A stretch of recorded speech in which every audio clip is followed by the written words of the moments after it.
Welcome to Power Talks with Santosh Shah. In today's episode, we have with us His Excellency Sung-Mog, the Ambassador of Republic of Korea to Nepal. The achievements of Korea in the sectors of technology, security, economy and culture is known to the world. Korea's power and influence in the Asian region is gradually becoming indispensable. Welcome to the show, Your Excellency. Thank you. What is the formula with which Korea has become a developed nation with leading economy in just over less than 2 generations? Some 50 years ago, when I was very young, I used to learn in the textbook that my country, Korea, has too many mouths to feed, and the land is very small, and there is no real precious natural resources. So I felt, wow, Korea is destined to be poor. Then, in a few years' time, it was changed. They were saying, well, we have 30 million people who can turn into assets. And from that moment, the Koreans thought, okay, we have a chance. This is important. From around 50 years ago, what was considered a burden was thought to be assets. I hope the Nepalese people also have that kind of mind that, oh, don't think that we have too many people in this country. No, each individual can turn into an asset. I think that changed the history of Korea. And how can that happen, that normally the population of a country that is considered as a problem can convert into asset? It much depends on education. But of course, you cannot just have abstract education only. You need some tangible things. So the government decided to turn these human resources into a good labor, to produce goods to be imported to the markets of advanced countries. That is how we started. So people started to learn how to manufacture things. People were taught to be exact in making things. So Korean goods started to be competitive from that moment. With the economic growth of Korea, it has become a leading country in terms of manufacturing. But the recent tsunami attack in Japan, which is a matter of sadness for the whole world, it seems that it has placed Korea in an advantageous position, as the political and business analysts say. How do you see this situation? As a tragedy or as a matter of advantage to your country? Let me tell you what I was told when I was in Europe. I spent over 10 years of my life in Europe. In Europe, they fondly say when Germany catches cold, neighboring countries will cough. I think the same applies to Japan and Korea. If Japan catches cold, Korea cannot avoid coughing. In the traditional agricultural society, sometimes one man's meat is another man's poison. But in industrial society, everything is interconnected. For example, if a big company in Japan closed down, then component suppliers in Korea will have to close down, and vice versa. They are all interconnected. There is a national boundary, but in economy, we don't have that kind of national boundary. So I would say Japan's difficulty is Korea's difficulty as well. So I really hope Japan will come back to normal as soon as possible. Is that recognized by both sides, this feeling of mutual cooperation and fraternity? We have some traditional, how should I put it, bad feelings between our two countries or two peoples. But nevertheless, as far as the economy is concerned, I think this is a shared feeling between two peoples. Korea and Nepal have something in common in terms of geographical location. Korea is situated among some power nations such as China, Japan, and Russia. But the way Korea has maintained its sovereignty and economy is pretty amazing. How can Nepal learn from Korea's examples in terms of positioning itself in between China and India?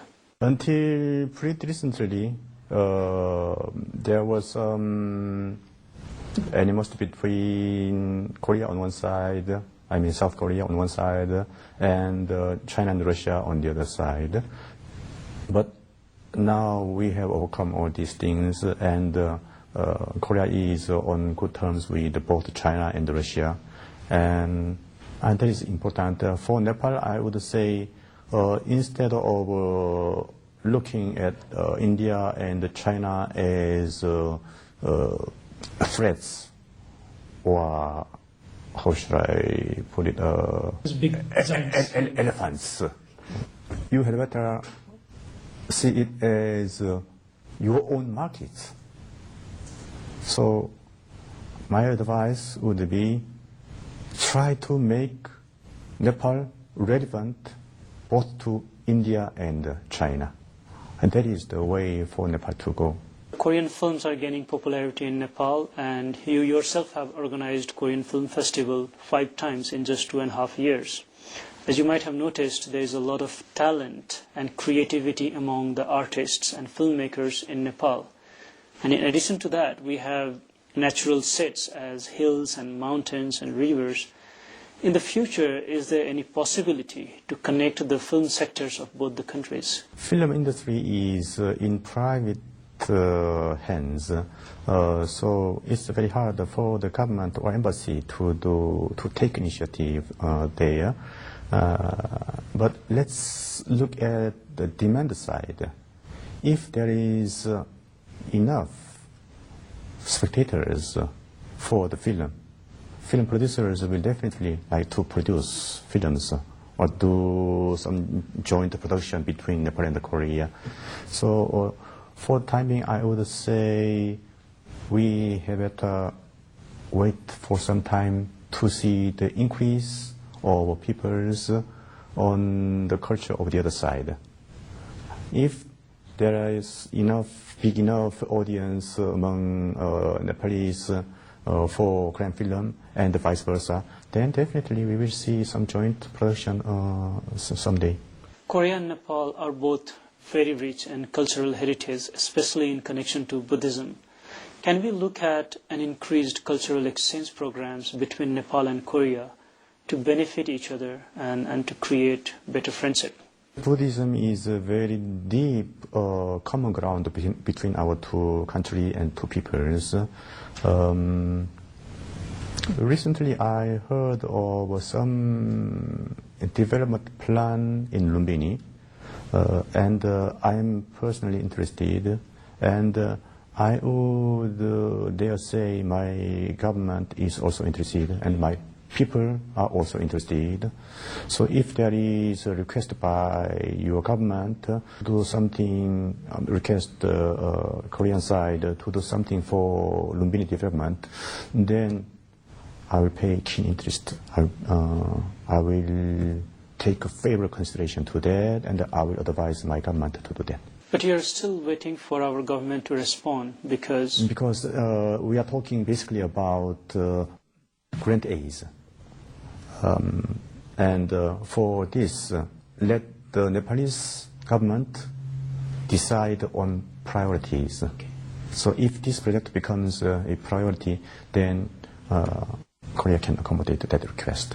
One of the projects that KOICA supports is bringing in Korean volunteers and sending them to rural parts of Nepal to teach vocational studies, which has proven very successful as it brings in the most needed educational skills. Is there any plan to increase this project in other parts of Nepal as well? Like, you are already doing great works, but even for more regions of Nepal. Yes, at the moment we have 65 KOICA volunteers active in this country, and I envisage more increase in the coming years. About 40% of them are working in Kathmandu Valley, and the other 60% out of Kathmandu Valley. But we are afraid of sending to some remote areas where their security is not quite secure. As the security situation improves, we are certainly determined to increase the number of Quaker volunteers in this country. And I hope by that people in remote areas can get benefit too. And this confidence of security, should the government provide it or the police provide it? Or can the people from the grassroots level come and say that we would like to invite your volunteers and we assure you that our area is safe and secure? I would say it is in the hands of the grassroots people. Can you touch upon some major projects of Quaker in Nepal in terms of supporting the development works? There are three focal areas for Quaker's activities in this country.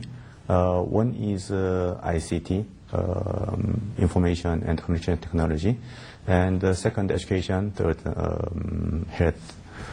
For ICT, 2 years ago, we have launched GITC, Government Integrated Data Center, that is active in this country now.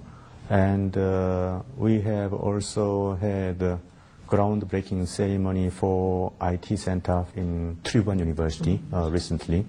And we are also trying to introduce electronic process system for customs office. Then moving to education, we are building a vocational training center in Putwal. Actually, it is a more formal education center with degree. And another thing, we will set up a training center in Kathmandu University. For health, we have completed Nepal-Korea Friendship Hospital in Timi, and we are also doing feasibility study for introducing medical insurance for the country. These things are what Quaker is doing at the moment. We like to thank you for that, but it also seems that Nepal has become more dependent on the donors' aid in terms of developing the country. On the other side, can we also look at inviting Korean investors to invest in the business sector of Nepal so that we see a rise in the economic growth as well? Actually, several Korean businessmen are knocking at the door of this country. So on the longer term, I am optimistic. But on a short term, the problem is when there is negotiations between your government side and the Korean businessmen, there is a change of government, and everything has to start from scratch. And when these Korean businessmen lose time this way for 1 year, 2 years, they lose patience and they go to another country. That is the problem. But on the longer term, once you have a stable government, and if the government goes on for the longer term, and if the businessmen can talk to the same people, then definitely we will have investment very soon. Your Excellency, we'll continue with our conversation after a short break. Do stay with us. We'll be right back. The most ambitious show on television.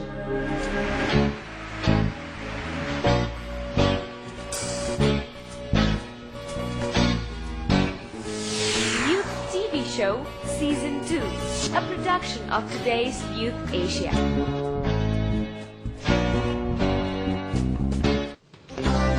Today's Youth Asia, since 2002, creating future leaders for Nepal, connecting young leaders all over the world, making Nepal proud globally.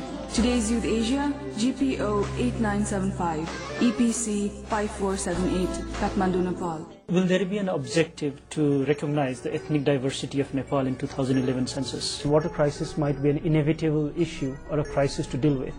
Is SARC planning anything? How is the bill of disappearance progressing? Like in Sri Lanka and in Pakistan, we have lots of Nepalese refugees within Nepal.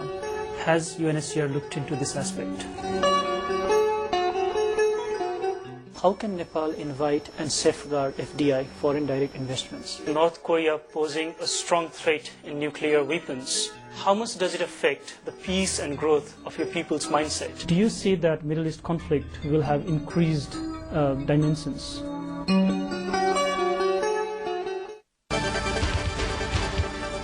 Welcome back. You're watching Power Talks. We are in conversation with His Excellency Sung-Mog, the Ambassador of Republic of Korea to Nepal. You have a rare educational background.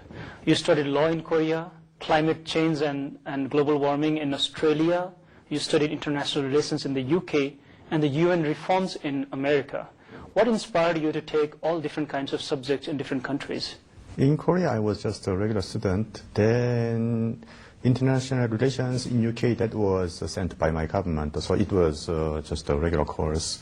With UN reform at Harvard, actually I have spent 5 years of my life with the international organization that was UNESCO in Paris.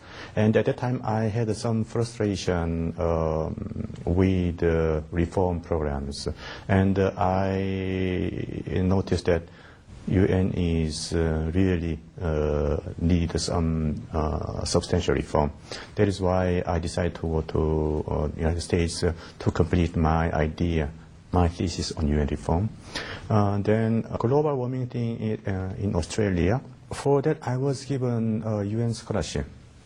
So I had a chance to go to Australia, and I took it. So voila, that was I have had studied in 4 different countries in the end. You also authored an original proposal on the climate change at a time when it was a very new concept. What were some key components to your proposal on climate change, and how was it received at that particular time? My proposal was or is that all the countries should be responsible for its national emission of carbon dioxide and other global warming gases.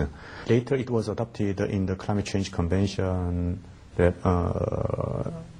there should be common but differentiated responsibilities by all countries.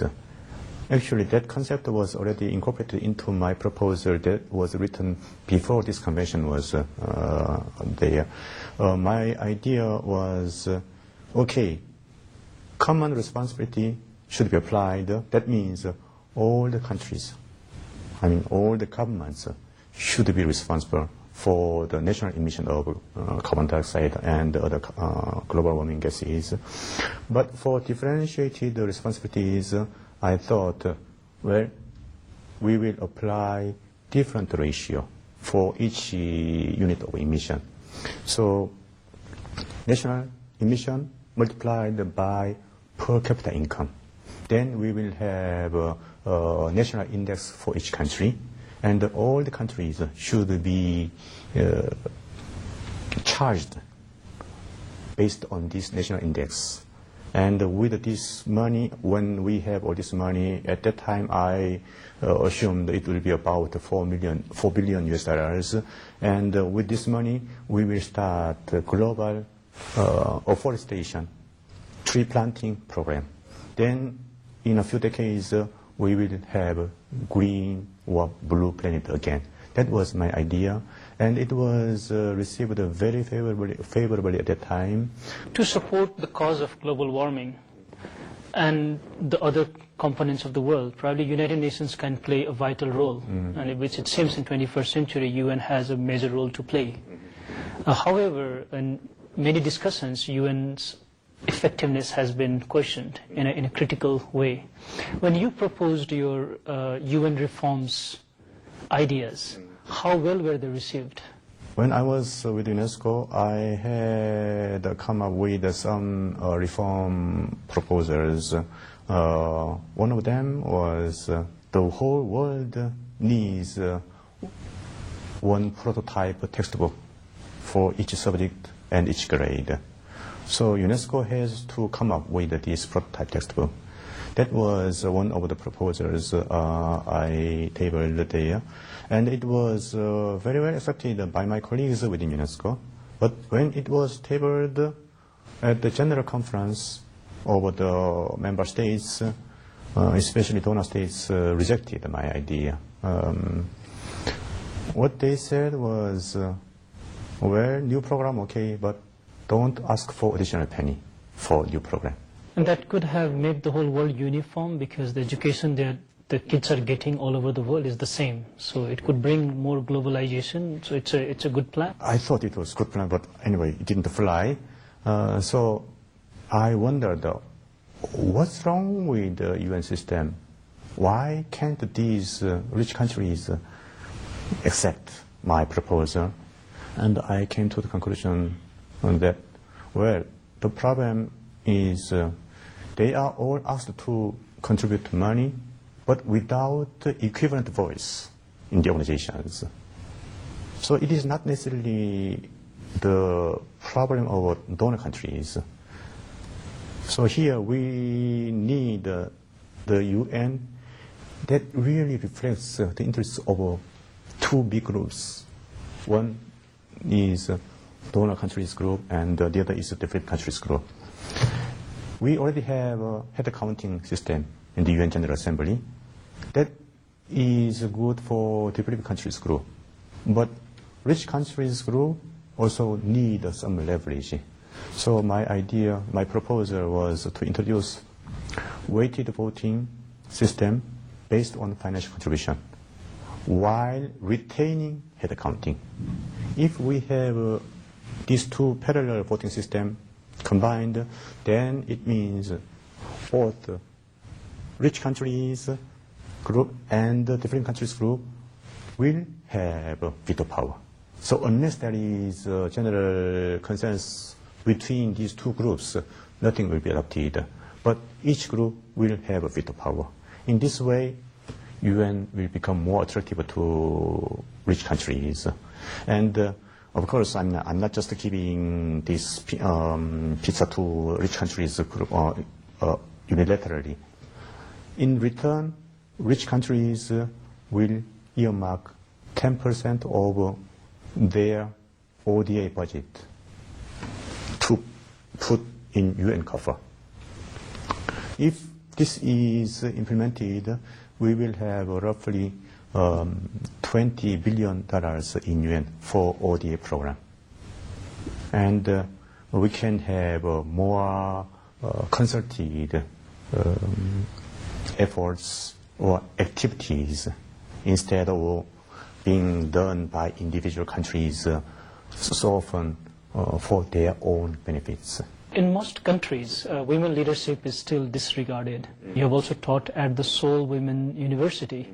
How do you see the future of your nation and the world if a larger percentage of leadership was given to women population? Korea used to be a very traditional society, and when I joined the foreign ministry, I had only one woman colleague among out of about 2,000 officers within the foreign ministry.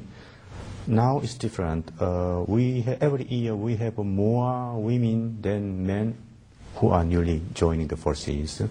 This is a good thing, I think, because the capacity or potentialities of women are finally mobilized for the development of the country. Actually, I have an idea to maximize the potentialities of women's human resources. Someday I would like to apply it to Korea if I'm given a chance. That is, out of one constituency for the election of a congressman,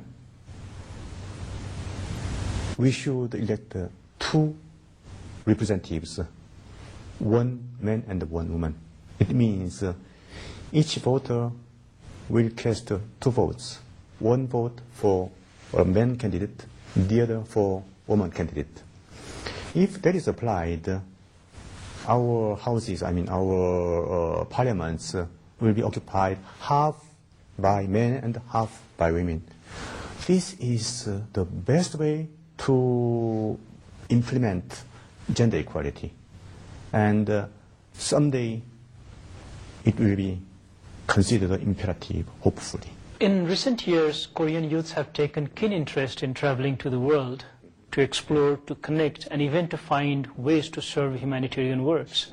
How will this approach create a new identity of Korea in the world? Traditionally, the Koreans tended to think that they were surrounded by big powers like China, Russia, Japan, and the United States. And when we were looking at us, ourselves, we were thinking that, we were surrounded by big powers and we really couldn't afford to see beyond those countries. So until very recently, we were always talking about ourselves surrounded by big powers, but nothing else. But it's another, we have another time, different station, it's another time. Korea has become already a pretty big power in terms of economy, and it's time for Korea to play some role for the whole world, especially in economic terms. So I look at this new situation, new phenomenon very favorably. These young people travel around the world, they see the whole world, and they start to feel some responsibility toward the whole world. This is the way for Korea to go, and this will induce Korea to do more bigger role for the development of other countries. That is my expectation. Your Excellency, it was wonderful having you on Power Talks. Thank you for being with us. We'll be back next week, the same time. Until then, good luck and goodbye.